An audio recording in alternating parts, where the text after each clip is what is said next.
ဆရာဖြစ်သူကိုကဲတင်ရင်ဧကရရဲ့တပည့်ရင်းတွေဖြစ်လာကြတဲ့ဝမ်လင်နဲ့စစ်ထုနန်ခံမှန်းထားတဲ့အတိုင်းပါပဲနှစ်ပေါင်း900ကြာပြီးတဲ့နောက်မှာဝမ်လင်ဟာနိဗ္ဗာန်ကိုစတင်မြင်တွေ့ခြင်းအစဉ်ကျင့်ကြံမှုနဲ့အတူနတ်ဆိုးနယ်မြေကိုတကြော့ပြန်ရောက်ရှိလာခဲ့ပါတယ်ဒီတစ်ခါမှာတော့သူဟာဝမ်ဝေးဟူကျွမ်းတို့ဇနီးမောင်နှံနဲ့တကယ်ကိုထိတ်တိုက်ဆုံတွေ့ခဲ့ကြပါပြီအစပိုင်းမှာတော့ဝမ်ဝေးတို့ကဝမ်လင်ကိုရန်သူလို့ထင်ခဲ့ကြပေမဲ့အတူတူပခုံးချင်းရှင်တိုက်ပွဲဝင်ရင်းနဲ့မှဝမ်လင်ရဲ့စိတ်ရင်းကိုမြင်လာရပါတယ်ဒီနောက်ပိုင်းကောင်လေးဟာအပြင်ပန်းမှာကြမ်းတမ်းပြီးရန်ညှိုးထတတ်တယ်လို့ထင်ရပေမဲ့တကယ်တမ်းကျတော့ဂတိတစ္ဆာကိုတန်ဖိုးထားပြီးကျေးဇူးတည်တဲ့သူမှန်သူတို့နားလည်သွားကြပါတယ်ဝမ်လင်ရဲ့မလျှော့တော့ဆွဲလုံးလာတွေကဝမ်ဝေးတို့ရဲ့မာနနဲ့တန်တရားတွေကိုအရေးပြောစေခဲ့ပြီးနောက်ဆုံးမှာတော့သူတို့ဟာတယောက်ကိုတယောက်အပြည့်အဝယုံကြည်တဲ့မိတ်ဆွေတွေဖြစ်သွားကြပါတော့တယ်နတ်ဖျားကူဘေးမှန်တွေကထွက်လာပြီးတဲ့နောက်မှာဝမ်လင်ဟာကျူးကျွဲအနွယ်ဝင်ဖြစ်တတ်မှတ်ခံရပြီးစတုတ်ထနတ်ဖျားကိုင်းကခေါ်ဆောင်သွားခြင်းခံရပါတယ်တစ်ဖက်မှာလည်းဝမ်ဝေနဲ့ဦးကျွန်းတို့ဟာဆရာဖြစ်သူချင်းလင်ရဲ့ခန္ဓာကိုယ်ကိုပြန်လည်လူယူနိုင်ခဲ့ပါတယ်ဒါပေမဲ့ပြဿနာကရှေးဟောင်းမိစ္ဆာရာကြားဟာချင်းလင်ရဲ့ခန္ဓာကိုယ်ထဲမှာအမြင့်တွယ်နေစေဖြစ်ပြီးသူ့ကိုမောင်းထုတ်ဖို့ဆိုတာကောင်းကင်တက်ရတယ်လို့ခက်ခဲနေပါတယ်အဲ့ဒီလိုအကျက်ရိုက်နေတဲ့အချိန်မှာပဲကမ်ဘာလာသူဝမ်လင်တယောက်တကြော့ပြန်ပေါ်လာပြန်ပါတယ်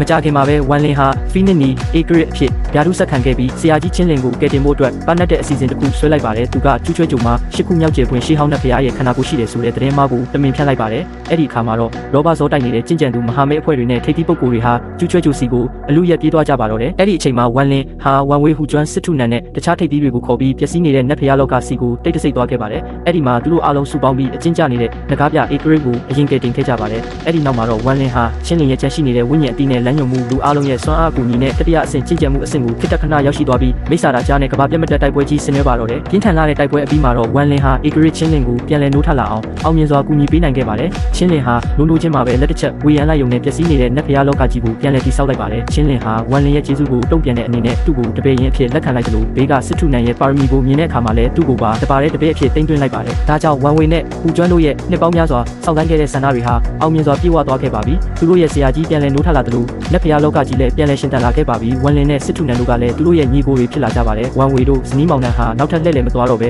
သူတို့ရဲ့ဆရာကြီးနားမှာပဲနေထိုင်ရင်းတစ်ခါကအဆုံးရှုံးခဲ့ဘူးတဲ့ဒီအိမ်ဒီဟာတစ်ကိုအတူတူစောက်ရှောက်ရင်းနဲ့ပဲအေးချမ်းချမ်းကြည်ကြံနေထိုင်သွားကြပါတော့တယ်